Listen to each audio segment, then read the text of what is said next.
Zgjerimi i Bashkisë Sarandës me reformën e re territoriale kanë nxitur diskutime sidomos për zhvillimin urban të këtij qyteti dhe në një konferencë kombëtare pikërisht këtë çështje u diskutuan, siç njofton korrespondenti ynë Raimond Kola.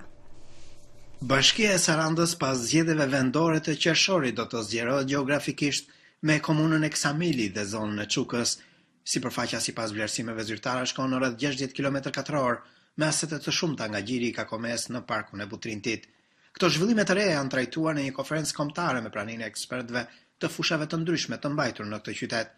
Ekspertë e qeverisjes vendore të mjedisit dhe të turizmit kanë vlerësuar problemet urbane të cilat kanë cënuar sektorin turistik, por kanë shkaktuar dhe një impakt negativ në zhvillimin ekonomik të Sarandës. Qyteti ka një mbingarkesë të ndërtimeve që sipas shifrave vlerësohet në një stok prej gati 4000 apartamente të pashitura. Mos ngritja ende një vend grumbullimi për mbetjet urbane dhe aftësia e ulët konkurruese operatorëve turistik ishin problemet që nga ekspertë të oratorë të ndryshëm u ngritën gjatë konferencës. Kryetari i Bashkisë së Sarandës, Stefan Çipa, u tha gazetarëve se roli i kësaj konference është i rëndësishëm për të trajtuar idetë më të mira për të nxitur zhvillimin në të ardhmen e qytetit. Sarandën, Ksamili, por edhe Çuka që është në mes të këtyre dy njësive aktuale vendore, e lidh një gjë përbashkët, që është turizmi.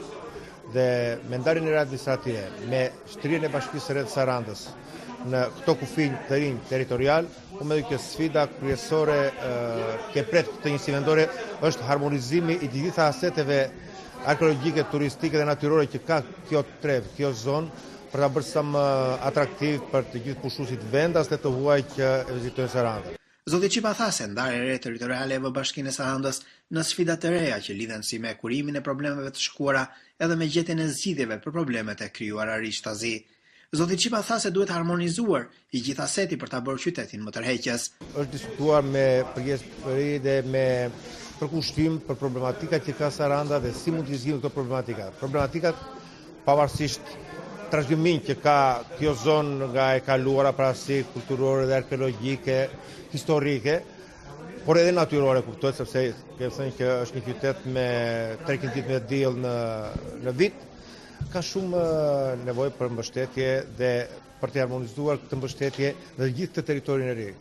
Qyteti ka nevojë për më shumë mbështetje, tha kryetari i Bashkisë së Sarandës, për ta bërë atë më konkurrues në tregun rajonal turistik.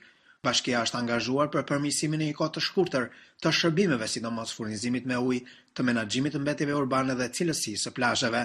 Në vitin 2014 ndodhi se Saranda mbarti problematika komplekse, njohu një prurje të kënaqshme turistike. Kjo e lidhur me pozicionin e saj mjaft të favorshëm për të tërhequr turistët, sidomos nga ishulli i Korfuzit, si dhe cilësinë e ujrave të pastra të detit jon dhe pasuritë natyrore dhe kulturore në këtë rajon. Për Zërin e Amerikës nga Saranda, Raimond Kola.